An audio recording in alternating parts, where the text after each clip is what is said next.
মানুষগুলো যেন এমন করতে না পারে, মানুষগুলো যেন নিজের ধ্বংস নিজে টেনে আনতে না পারে, মানুষগুলোর জীবন যেন শিয়াল কুকুরের জীবন না হয়ে যায়।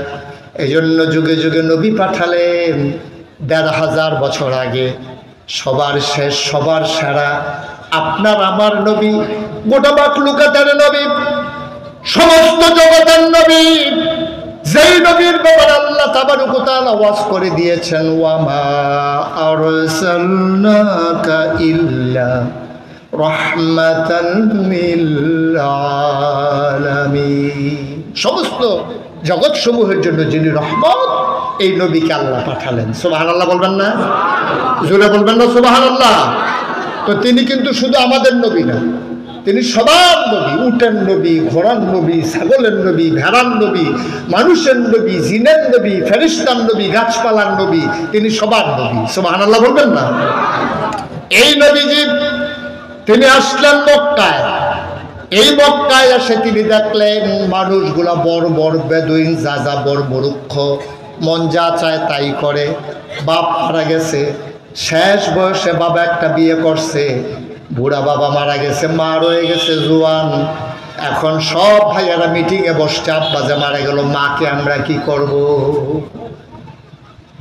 অল্প বয়সে তার যে প্রথম স্ত্রী মারা গেছে, তা আগের ঘরের সংসারে ছেলে মেয়ে আছে, এখন বউ গেছে মারা, সেই লোক আবার বিয়ে করছে। এখন বিয়ে করার পরে সেই লোক কিছুদিন পরে মারা গেছে, বউ হয়েছে জোয়ান। এখন বউ হয়ে গেছে যুবতী, লোক গেছে মারা। এখন এই মহিলা তো আগের বাচ্চাদের মা, যদিও সৎ মা। এখন কি করা? সব ভাইয়ারা মিলে মিটিংয়ে বসে, ভাই সাহেব চলে আমরা মিটিংয়ে বসে আম্মার ব্যাপারে কি সিদ্ধান্ত নেওয়া যায়। 5 ভাই মিল্লা মিটিংয়ে বসে সিদ্ধান্ত নিছে, ভাইয়া বড় ভাইয়ের কইতে আছে, ভাই আম্মার যাবে কই, আব্বা যেহেতু নাই, আপনি আম্মারে বিয়া করে ফেলেন। নাউজুবিল্লাহ বলবেন না? নবীজি আইসা দেখে এই কারবার, সৎ মারে ওরা বিয়ে করা এটা গোনার কাজ মনে করতো না। কন্যা সন্তানকে মাটিতে পুঁতে ফেলা এটা তারা গোনার কাজ মনে করতো না। উলঙ্গ হয়ে কাবার চতুর্পার্শ্বে তাওয়াফ করা গোনা তো মনে করতোই না, তারা মনে করতো এটাই সোয়াবের কাজ। তো তারা অনেকে জিজ্ঞেস, ভাই আপনি কাবা ঘর তাওয়াফ করবেন, কাপড় চোপড় সব খুলে দিয়েছেন কেন? কয় যে ভাই অনেক বুদ্ধি করে খুলছি, কারণ এই কাপড় চোপড় এইগুলা তো হারাম কামাই টাকা দিয়ে কিনা, তো সুন্দর আল্লাহর সাথে কাবার চতুর্পার্শ্বে তাওয়াফ করব, হারাম টাকায় কেনা কাপড় পইরা এই তাওয়াফ করা ঠিক হবে না। এই জন্য আল্লাহ যেমনে পাঠাইছে এমনি আল্লাহর দরবারে নেমে গেছি। অর্থাৎ আল্লাহ কাপড় ছাড়া বের করছে মায়ের গর্ভ থেকে, আমরা সেই কাপড় ছাড়াই নেমে গেছে। হারাম টাকার জিনিস দিয়া কাবা ঘরের চতুর্পার্শ্বে তাওয়াফ করা ঠিক হবে না, এটা গোনার কাজ হবে। এই জন্য ওরা উলঙ্গ হয়ে তাওয়াফ করতে এটাকে গোনা মনে করতো না। নাউজুবিল্লাহ বলবেন না? এই মানুষগুলোর কাছে নবী আসলেন। নবী এসে দেখলেন মানুষগুলো বড় বড় বেদুইন, যাযাবর মূর্খ, ভদ্রতা সভ্যতা বলতে কোনো জিনিস নাই, যার যেমনে মন চায় চলতে আছে। নবীজি আবার দ্বীনের দাওয়াত দেওয়া শুরু করলেন। আল্লাহ নবীকে ডেকে সূরা আহজাব 21 পারায় সর্বশেষ সূরা, যে সূরা শুরু হয়েছে 21 পারায় চলে গেছে 22 পারায়, সেই সূরায় আল্লাহ কত সুন্দর করে নবীকে ডেকে বললেন, ও নবী, যদি মানুষগুলাকে শুধরাতে চান, ভালো মানুষ বানাতে চান, আগে নিজের ব্যাপার আপনার ব্যাপার ওয়াজ করতেছি। আল্লাহ নবীকে ওয়াজ করলেন।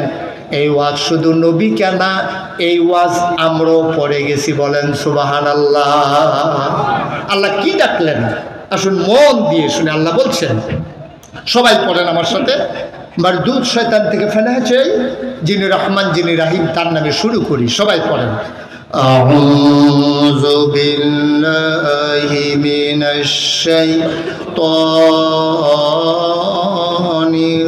রাজিম, বিসমিল্লাহির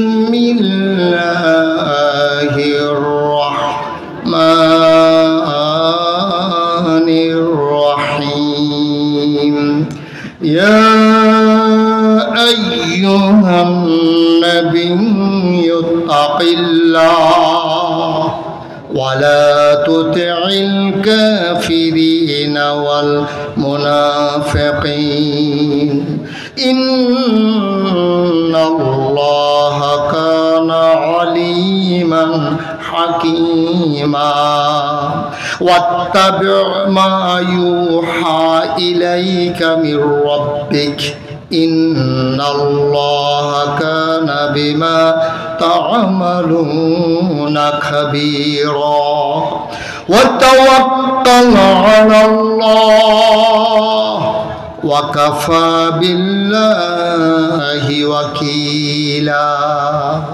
আল্লাহ বলছেন, ইয়া আইয়ুহান নবী, হে নবী, আপনি মানুষগুলোকে ভালো বানাবেন, অন্যায় থেকে ফিরিয়ে আনবেন, তাদেরকে জুলুম থেকে ইনসাফে নিয়ে আসবেন, বর্বর থেকে সভ্য বানাবেন, তাদেরকে আধুনিক আল্লাহওয়ালা পরহেজগার মানুষ বানাবেন। তাইলে একটা কাজ আপনি করা লাগবে, ইয়া আইয়ুহান নবী, হে নবী, আপনি সবার আগে একটা কাজ করেন, ওয়াত্তাকিল্লাহ, আপনি ভয় পাবেন।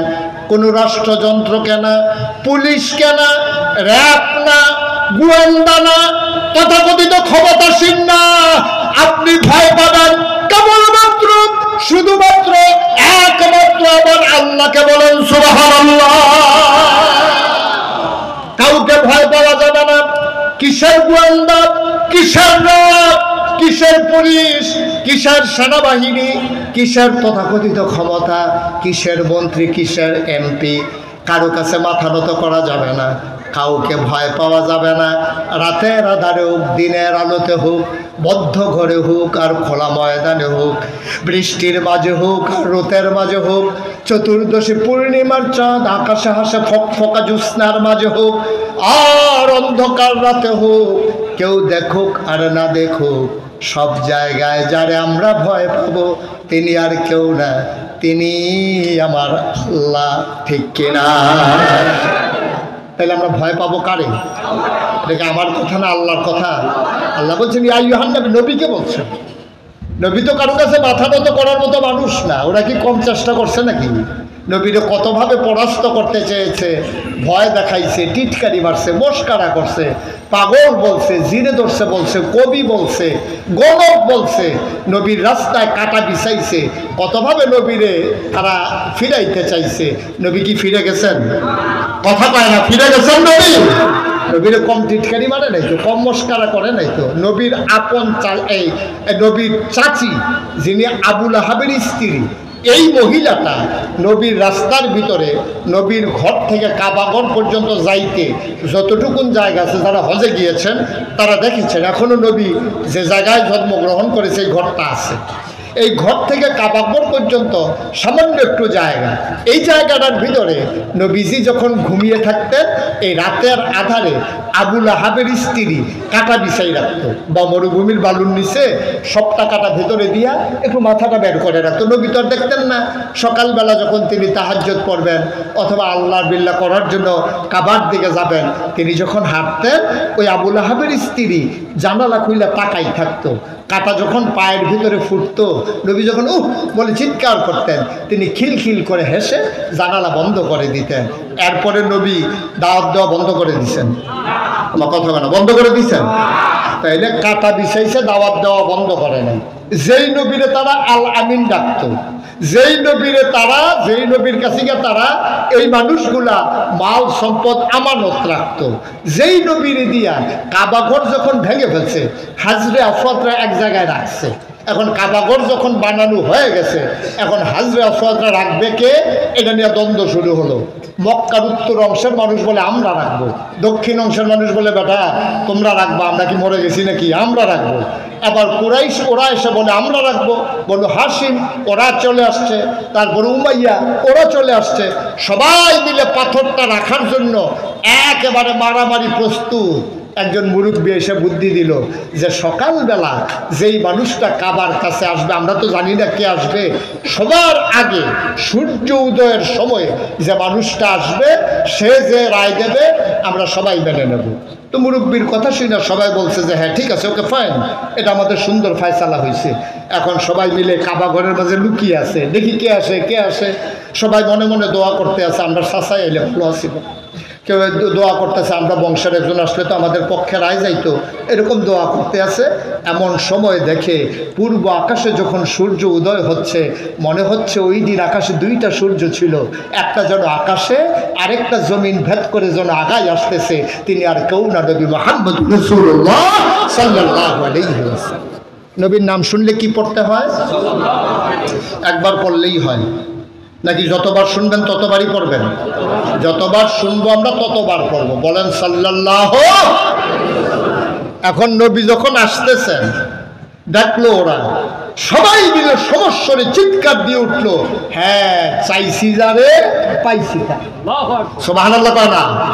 আমরা যারা আশা করছিলাম মক্কার সেরা মানুষটা আমরা পাইছি। আচ্ছা, এই যে রায় দিল সবাই মিলে যে মক্কার সেরা মানুষটা পাইছি, ওই জায়গায় কি আমরা দিনাজপুরের মানুষ ছিলাম? রংপুরের যে হাজি সাহেব ছিল, আমাদের এই সভাপতি সাহেব ছিল, ওই লোকগুলা কি বাংলাদেশের না মক্কা? এই মক্কার মানুষগুলো বললো আমরা সেরা মানুষ পাইছি। নবী যেই রায় দিলেন সবাই মেনে নিল। এই নবী যখন 40 বছর বয়সে বললেন দেব দেবীর পূজা করা যাবে না, সবাই পড়ো লা ইলাহা ইল্লাল্লাহ, এই মানুষগুলোই এখন কয় মাথা খারাপ হয়ে গেছে, এই মানুষ মতলববাজ, এই মানুষটা সাংঘাতিক খারাপ। ঠিক এমনি করে হুজুর 24 ঘন্টা যদি ওয়াজ করে, 50 বছর যদি ওয়াজ করে, হুজুরের ওয়াজে কোনো সমস্যা নাই। যেই মাত্র হুজুর বলে আল্লাহর জমিনে আল্লাহর আইন চাই, তখন আর হুজুর ঠিক থাকে না। ঠিক কিনা? আল্লাহর জমিনে আল্লাহর আইন চাই, এটা যদি বললে অন্যায় হয়, তা আপনারা একটু বলেন দেখি আল্লাহর জমিনে কার আইন চান? জমিনটা কার? আরে জুড়ে কোন কার? আমার বাপ দাদা, আপনার বাপ দাদা, এই জমিন কার? আমরা কার? তাহলে আইন চলবে কার? এটা বললে তো গায়ে লাগে কেন? আমি তো আমার আব্বার আইন চলবে, একবার আয় ছেলেটা বসাই দেন তো, আয় ছেলে বসো। ও মনে করছো অন্য হুজুর। হুজুর চিনছে না হলে বেড়া। তুমি কাকা, তুমি কি কারবার যাইতেছে টের পাইতেছো না? যেমন ফান্সা পাইতে আছে, ফান্ডে তো বোধহয় তারা আব্বা রাখতে আছে। একটু খেয়াল করে শুনে, তাইলে আমরা কার? এই জমিন কার? এখন আমি যদি বলতাম আপনারা আমাকে এই দাওয়াত দিয়ে আনছেন, আমি এমনি আসি নাই, এখন থেকে দিনাজপুরে আইন চলবে আমার, তাহলে এটা আপনারা দোষ বলতে পারতেন। আমি তো আমার আইনের কথা বলি না, আমার বাবার আইনের কথাও তো বলি না, আমার দলের আইনের কথাও তো বলি না। আমরা কার? আরে জুড়ে কর, আমরা কার? এই জমিন কার?